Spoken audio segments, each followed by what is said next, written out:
Are you ready? Ready. All right, let's go. Kevin here, top 1 financial advisor and best-selling author. We are here to talk about the stock market. Bitcoin right now, at the time I'm doing this video, is up nearly 80% in 2023, and I think 99% of people should not be investing in crypto at all. And I'm gonna give you 3 reasons why. Now, as I'm doing this, let me explain how this list works, because there are some people in the crypto community that don't read and don't listen. Okay, so I'm gonna give you these 3 things. If you cannot check off and understand each of these 3 areas, you should not be investing. Now, if you have all of these 3 things, feel free to invest at your risk. But if it is one thing on this list that you don't understand, you shouldn't be investing in crypto. Okay, that's how I feel. So let's go ahead and break it down. Number 1, if you don't understand crypto, you shouldn't be investing in it. Now, that should not be controversial. If you don't understand something, you shouldn't be investing in it. If you don't understand real estate, you better not be buying no real estate. You don't understand the stock market, this is what this channel is for. But if you don't, you might want to sit down, understand what it is, and then invest in it. And the same thing is for crypto.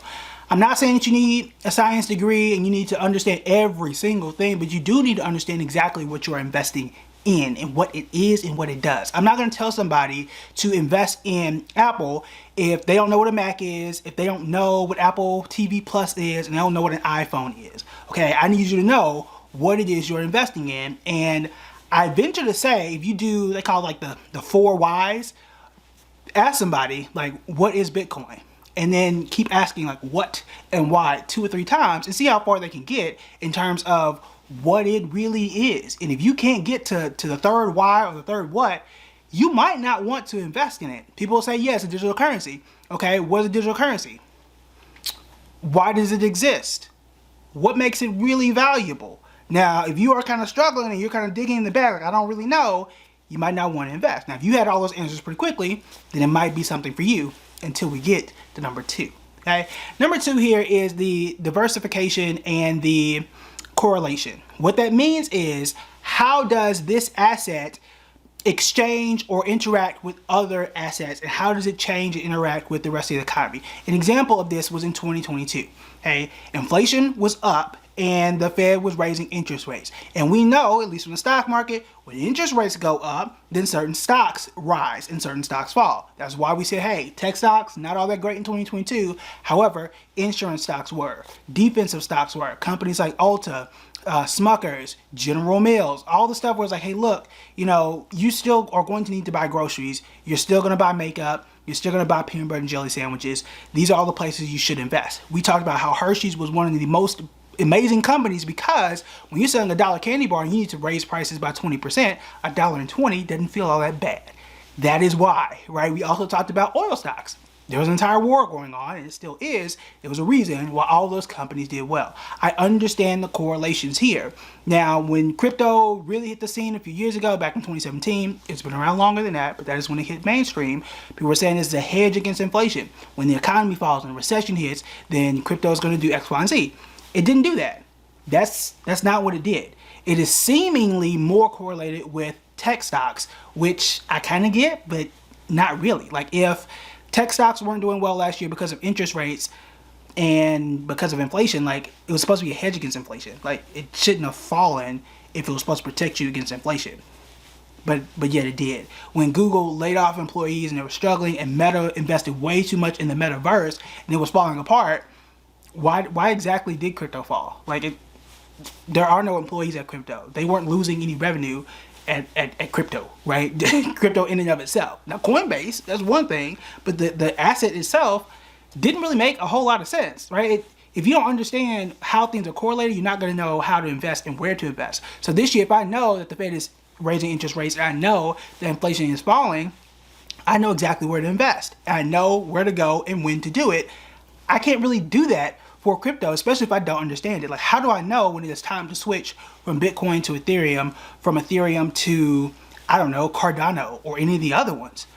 What's the difference between all of them to begin with, right? If you don't know that answer, you might not want to invest in it. And most importantly, if you can't correlate those 2 things, you're not going to know what to invest in, how to diversify between those crypto assets, and how they are supposed to perform in a time like this or time in the future.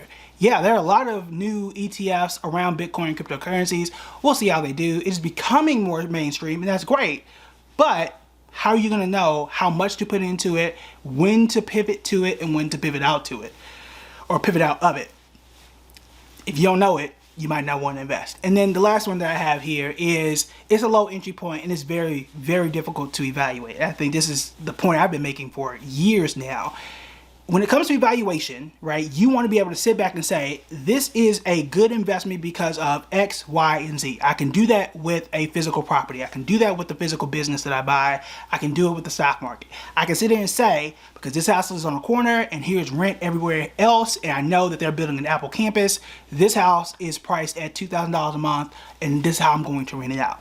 I can say, because Microsoft is partnering with AI software and they're doing all this stuff, they're going to bring in X amount of dollars, I'm going to pay this much for a stock. Bitcoin is valuable because what? And this other cryptocurrency is valuable because what? Most people will say, well, there's a cap to it, right? There are only going to be 21 million coins or whatever it is. One, that's an artificial cap. Like, someone just built that just to build it, right? It's not like oil or land where you know for a fact there is no creating more. There is no more oil once it is over with. Okay, that's just it, right? The Bitcoin is one thing, but like, low barrier to entry, I can create my own cryptocurrency right now. The same way so many people created NFTs a year ago.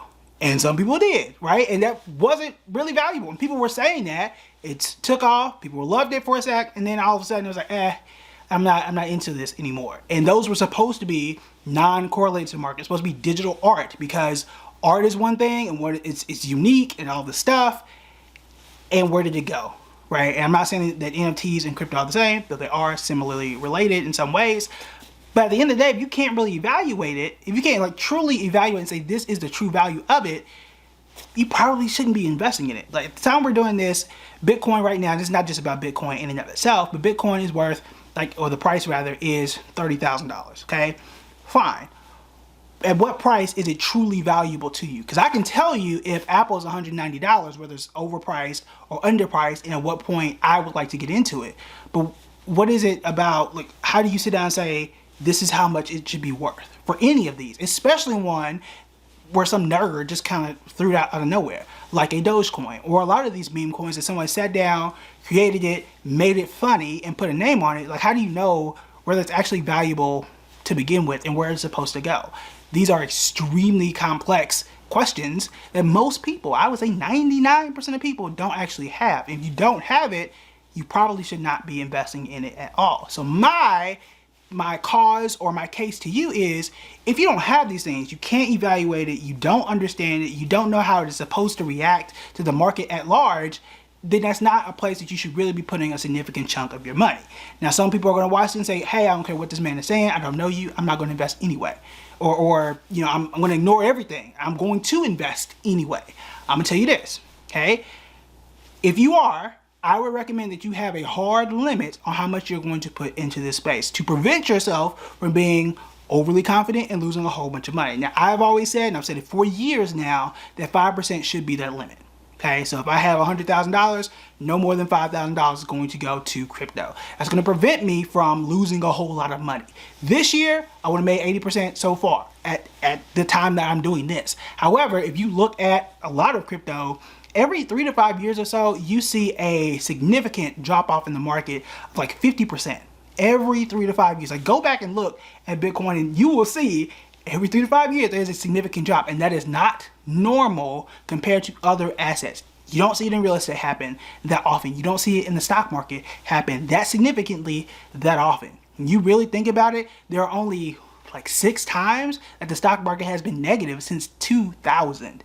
You had the first 3, 2001, 2000, 2001, 2002, 2018, you had 2008, and then you had last year, 2022. That was it. That was it. Not even the pandemic. 2020, the stock market was actually up. Okay, and of all of those times, the worst one was 2008, when the market was down 35% or so, but that was it. Okay, you look at crypto, these are significant drops every single time, and when that happens, remember, you lose 50%, you're going to need well over 50% just to break even. So even though, like, right now, yes, it's up 80%, I'm happy for those who are up 80%, but are you breaking even from where you were last year? Yeah, you would have broken even if you invested back in, I don't know, 2010, 2011, 2012, sure, everybody wasn't doing that. But if you just started last year or the year before, those answers may not be the exact same. So if you don't have these three things, you probably shouldn't be investing in it. If you don't have these three things, it doesn't mean you can't get them. You can still learn, right? And when you do learn, perhaps you can find the value and have those things answered. My push is, I'm not sure if we have these answers. I'm not saying it's not valuable. I'm not saying you should never invest in it. I'm certainly not saying that it's a scam. What I am saying is like that barrier to entry is extremely low. I'm not sure people understand it, like truly have a hard, tangible understanding as what we thought they did. Because I always go back to, you thought it was a hedge against inflation and it wasn't.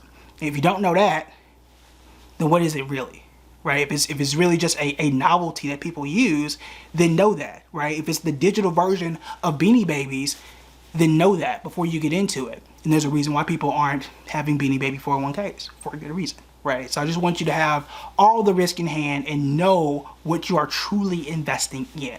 Now, that's it. That's all I gotta say today. Okay, let me know what you think in the comments, and we'll take it from there. See you tomorrow. Bye.